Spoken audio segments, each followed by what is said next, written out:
I'm so glad to be able to come to you on YouTube here from Davis College. And this is like having chapel, but we're doing it right in my office through the summer months. And I'm glad that you're looking in. Do go online and get information about our college at www.davisny.edu.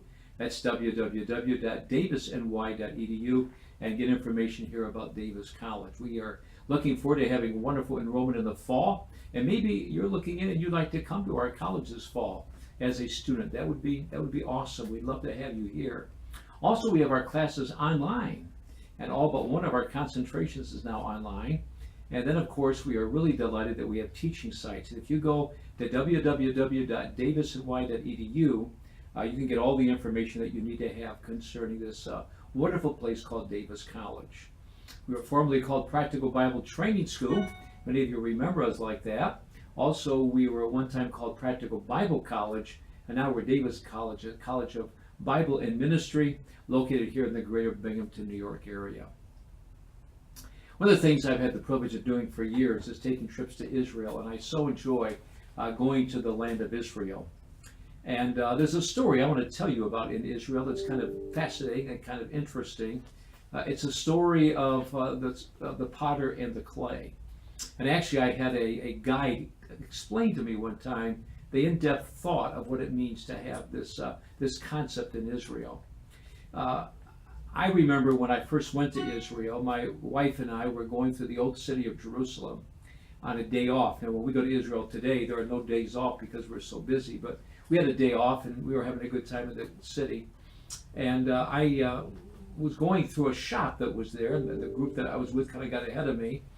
And I saw some rings. They were just kind of all piled together.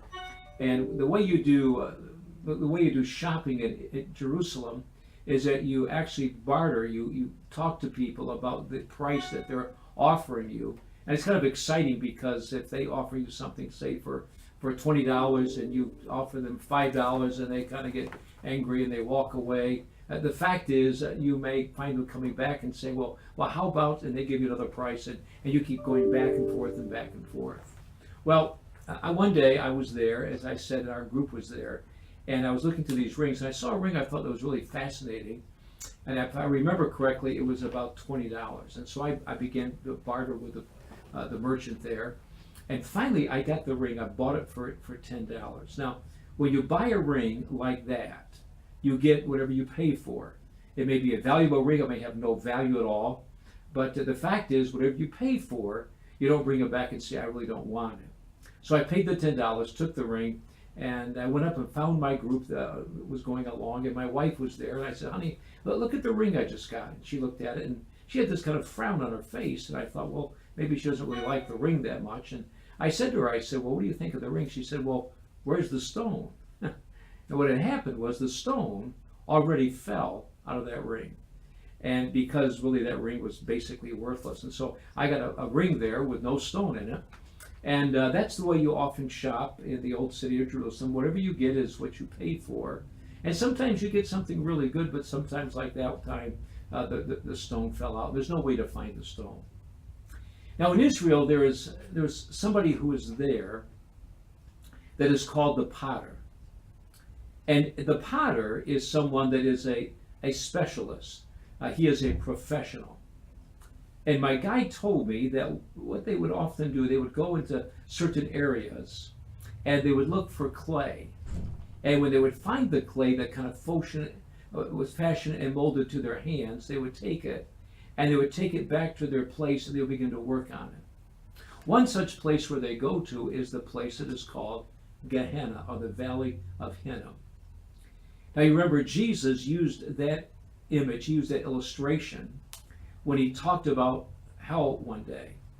What he said, if you go to this place that's called hell, he said it's like going into Gehenna. Now, Gehenna was a place where they actually put bodies and burned them. It was a garbage dump, it was filth. Today, if you go to Gehenna, it's a very beautiful spot. But it's just outside the walls of Jerusalem, and there it is, and it's this spot where all of this junk is thrown and even bodies are thrown. But going there, the potter would go into the clay and he would get some clay, put it into his little bucket, and take it back to what was called the potter's shop. Now the shop actually had a place out front where he sold various pieces. But in back is where he would work on it. And he would take that clay, and sometimes he would work on it for days. Sometimes he would work on it literally for months, working and working and working on the clay. And then sometimes the clay was kind of marred. And so he would put it up on a shelf and he would leave it there. And when he left it there, he would come back maybe in a day or two, maybe a week or a month or later, and he would begin to work on it again.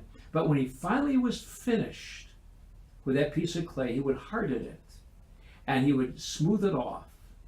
And he would look at it and he would admire it because it was the work of the potter. And then what he would do is that he would take it out to his place where he would do business.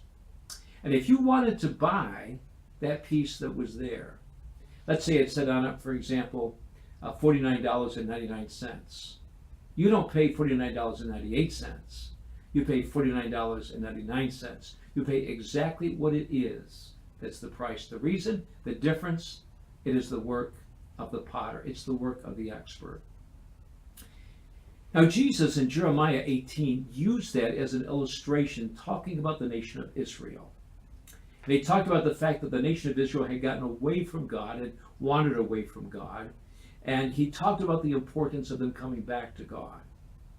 In Romans 9, 10, and 11, which are 3 chapters that are spoken of as the great parenthesis of the book of Romans, the Apostle Paul is writing here about the nation of Israel as well. And he uses the same illustration that was used in Jeremiah chapter 18 and the illustration I just gave to you about the potter and the clay. In chapter 9 of Romans, it says these words in verse number 20. He says, "But indeed, O man, who are you to reply against God? Will the thing formed say to him who formed it, why have you made me like this? Does not the potter have power over the clay from the same lump to make one vessel for honor and another to dishonor?" Now there's a tremendous thought that is given here. He is speaking specifically in Jeremiah 18 and Romans 9 about the nation of Israel. But there's greater application than that here. For example, one application is this. God is saying here that God makes no mistake, and we have no right to call him and to account for what happens in our lives. Now that's hard to do. There are many times when we feel like God doesn't know what's going on. Sometimes we feel like God isn't listening to us. Sometimes we tell God about a plan that we have that really is not God's plan at all. So what he says here again in verse number 20, he says, "Why have you made me like this?" In other words, do we have the right to go to the potter and question the potter about how he has made us? Do we have the right to go to God and do that? It's a rhetorical question with the answer obviously no. So he goes on and he says that, "Does not the potter have power over the clay?" And so what God is saying to us here is this. He is saying, he is the potter, we are the clay. Yes, this refers to the nation of Israel, but this also refers to your life, and this refers to my life. He says he makes one vessel for honor and another unto dishonor. Now people, when they read about the dishonor there, think about somebody's doing wrongful things and God has made them do that. That's not what he's speaking about. He's speaking about sometimes in life, when you and I are living our faith life as God has given it to us, that there are those occasions when things happen to us that look very dishonorable. For example, when Jeremiah was thrown down into the pit and he was left there, and it looked like everything was over for Jeremiah. The fact is he looked dishonorable, but not to God. You may be going through some tragedy and heartache in your life right now, and you say, well, how does this bring honor to God? Maybe how you're living out your life right now in this difficult, challenging time is the best thing you can do for the glory of God. So when he says here, again in verse number 21, does not the potter have power over the clay from the same lump to make one vessel for honor and another to dishonor? What he is saying there is that he is showing what he wants to do in our life. And then in verse 22, he says, what if God, wanting to show his wrath and make his power known, endured with much long suffering the vessels of wrath prepared for destruction, and that he might make known the riches of his glory of the vessels of mercy, which he had prepared beforehand for glory. In other words, God ultimately wants to bring about mercy in people's lives so that we can look back and we can say, this is about the glory of God. So let me give you a couple applications from this today. God is saying to us, yield your life to me. In Romans 6, back a couple of chapters, there's a word that is used several times. In the New King James, it is the word present yourself. In the Old King James, it's the word yield yourself. In other words, give yourself, yield yourself to God. Say, Lord, I belong to you. I am yours. And as I am yours, you direct and you lead in my heart and my life. And I follow you because of who you are. And as we do that, God begins to work upon our lives. So many Christians I have talked to have said, God has done certain things in my life. I never dreamed that I would be doing what I'm doing today. I never dreamed I would be a preacher. I never dreamed I would be traveling as a missionary somewhere. I never dreamed I'd go on a short-term mission trip. I never dreamed I'd be singing in a praise team. I never dreamed that I would be collecting the offering. I never dreamed I'd be witnessing for Jesus. These are things that we begin to think about, and it's because God is working in our lives, and He's making known the riches of His glory upon the people that He has given mercy to. And aren't you glad He's given to us mercy? I mean, where would we be without mercy? How would we possibly go on in life without the mercy of God there, present and prevalent for us? So my encouragement to you, my dear friends, today is to understand that God is working in your life. He took us, as it were, out of Gehenna, the place of fire, the place of the lake of fire, the place of hell, and He has restored us. And today we are like in that shop where He's working on us. You may be put up on the shelf for a little bit. And God says, I just want you to stop and to think, maybe to worship me. He may be doing some chipping on your life right now and smoothing you off, and maybe it's a little challenging. Maybe He's leading you through a situation that's as difficult as the valley of the shadow of death. But in it all, God is saying, I'm polishing you to one day present you to my Father, where you can hear from Him, well done, you good and faithful servant. So God is at work in our lives. He's doing a work in our lives. It's a very beautiful work. And again, it's the work of the potter working on the clay. Listen to the verses again. Romans 9:20. But indeed, O man, who are you to reply against God? Will the thing say to Him who formed it, why have you made me thus? Does not the potter, verse 21 says, have power over the clay, of the same lump to make one vessel to honor and another to dishonor? And so wherever you're at in your life today, if you're following Christ, trust me, He is working on your life. He's molding you. He's fashioning you. He's maybe chipping some stuff off from you. He's polishing you up one day to present it to your Heavenly Father.